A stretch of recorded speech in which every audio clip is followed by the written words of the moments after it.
Alright guys, welcome to day 18, and today we are going to be talking about growth mindset, right, and what this really means.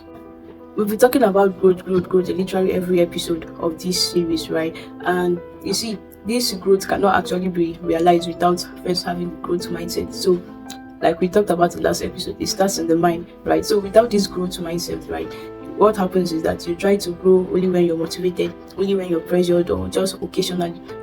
Without growth mindset, growth looks like punishment or pressure or unnecessary stress, right? And then setbacks looks like failure instead of feedback, and so all of these things. So today we're just going to be trying to understand what growth mindset is and how we can actually inculcate it. So what does a growth mindset look like? So growth mindset is a belief or posture that capacity can actually be developed through learning, discipline, effort, and feedback, right? So it's an understanding that skills can actually be learned, understanding can be deepened, weaknesses can be improved upon, right? So people with growth mindset usually see themselves as a work in progress rather than a finished products, right? So they are continually working on themselves, even though they fail, right? They see failure as a lesson, as an instruction for the next level, right, or for the next action, and so they are constantly improving themselves, right? It's a mindset that we are not there yet. We are on the journey. We are getting somewhere. In order for us to get to where we want to, we have to be constantly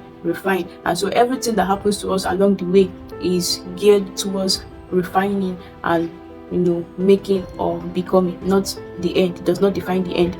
So growth mindset is not ignoring or denying your limitations or your struggles or your weaknesses. How do you build a growth mindset? The first one is redefining failure, because this is one of the things that actually limit people from having a growth mindset, right? So see failure as not a proof of incompetence, but information, right? Feedback for the next step or for the next action, right? So when you fail, see it, okay, what happened?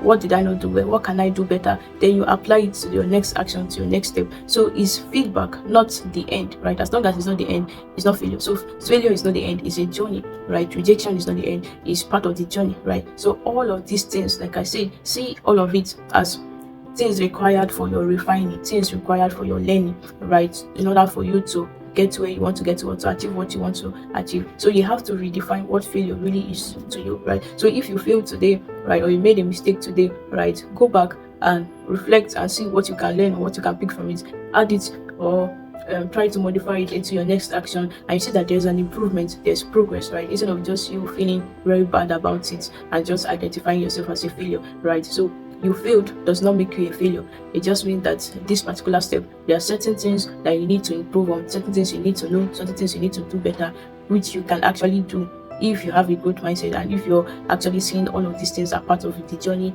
and not the end of the journey. So the second thing is that you must learn to shift from outcomes or results to focusing on the process or the progress. The reason being is that people without growth mindsets are often focused, on the results. And I'm not saying that we should not be focused on the results or the outcome, but the process, the progress, right, is the most important thing. The systems that you have to engage in order to achieve that result or outcome is more important, than even the result themselves. So you can have the goal in mind and everything, right? But you need systems, to be able to guide you towards that path. So people with a growth mindset, or if you want to develop a growth mindset, you must learn to focus on the process. You must learn to draft the process and follow it through. And that looks like daily, consistent learning, practice, and engagement with whatever you have to be doing in order to get to the result. The third thing is to normalize discomfort. You see, growth will often be uncomfortable. It's not pleasurable, right? Because it stretches your capacity, it pushes you beyond your comfort zone, right? And so discomfort is not a negative thing, right? When it comes to growth, it's just a sign that you're actually growing, right? Just a sign that you're actually doing something that is stretching your capacity and unveiling your potential, right? So there's going to be some levels of discomfort, but that doesn't mean you should retreat. It means that you should push through, right? You should continue with it, because that's where growth really happens, right? Growth does not happen within your comfort zone, it happens outside your comfort zone. So the last one is committing to daily improvement. See, if you want to have this growth mindset, you have to commit to learning daily, intentional learning, whether it's reading daily or learning from others daily, or developing your skills daily, whatever improvement means to you, committing to it daily, that every day you're a percent better, you're a percentage better than yesterday. That's good. So growth ensures that you actually become the person that will be able to do the things that you have to do, right? So without this growth mindset, right, you may experience stagnation. Things may just be frustrating because you do not have the capacity to do the things you have to do, right? And so, but with growth mindset, right, you're building capacity. It prepares you for future responsibility and it prevents stagnation also, right? So just go through the things we've talked about today, make the 4 main points, and see how you can integrate them, right, and have this growth mindset, because this is what sustains your daily consistent growth. This is what sustains it, right? So it starts from the mind, renewing your mind concerning what growth really is, right, and committing to it. So I hope you were able to learn a thing or two from today's session. See you tomorrow.